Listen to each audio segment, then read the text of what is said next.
कहते इस जीवन का कोई भरोसा नहीं। इस संसार में जितने भी लोग आपसे जुड़े हैं सब स्वार्थ के नाते ही जुड़े हैं। स्वार्थ लाग करई सब प्रीति। एक भगवान से ही ऐसा संबंध है जो भगवान बिना कारण ही कृपा करते हैं, बिना कारण ही करुणा करते हैं, बिना कारण ही अपने भक्तों से अगाध प्रेम करते हैं। तो अगर किसी से प्रेम करना है तो श्री ठाकुर जी से प्रेम किया जाए, श्री गोविंद से प्रेम किया जाए, माधव से प्रेम किया जाए। क्योंकि कहते हैं कि अगर आपके पास मनी है तो आपके पास मेनी है, यानी आपके पास पैसे हैं तो आपसे बहुत सारे लोग जुड़े हैं। अगर पैसे नहीं हैं तो फिर आपके पास कोई नहीं बचेगा। एक बहुत ही सुंदर निर्गुण भजन, आइए हम सभी मिलके गाते हैं। कि तू ता दुनिया के मेला में अकेला हो, अचुके कौनो खेला हो जाई। कि तू ता दुनिया के मेला में अकेला हो, अचके कौनो खेला हो जाई। तू ता दुनिया के मेला में अकेला हो, अचके कौनो खेला हो जाई। मिली कबो ना करैली बोके केला हो, कि मिली कबो ना करैली बोके केला हो, अचके कौनो खेला हो जाई। तू ता दुनिया के मेला में अकेला हो, अचके कौनो खेला हो जाई। तू ता दुनिया के मेला में अकेला हो, अचके कौनो खेला हो जाई।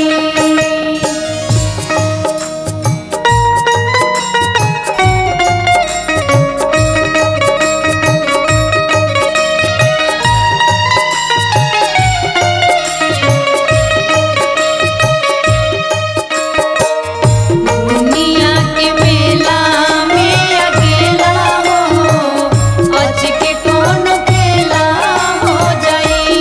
तू ता दुनिया के मेला में अकेला हो, अचके कौनो खेला हो जाई।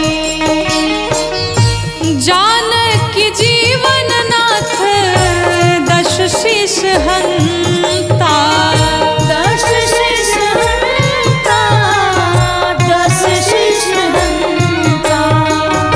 ऊहे एकमात्र हवे जग के नियंता, जग के नियंता, जग के नियंता।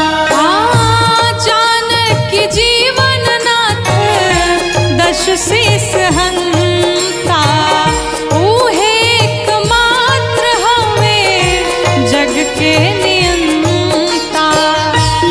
ओही जगत गुरु के बान चेला हो, कि ओही जगत गुरु के बान चेला हो, अचके कौनो खेला हो जाई। ओही जगत गुरु के बान चेला हो, अचके कौनो खेला हो जाई। तू ता दुनिया के मेला में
नाही केहू के हो खेला हो, अच के कौन खेला हो जाई काना।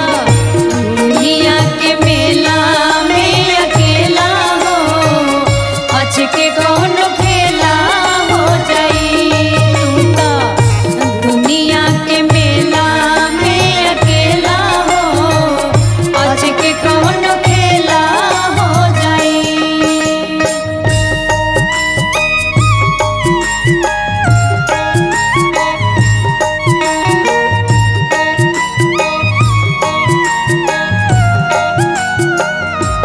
तू तो दुनिया के मेला में अकेला हो, अच के कौन खेला हो जाई।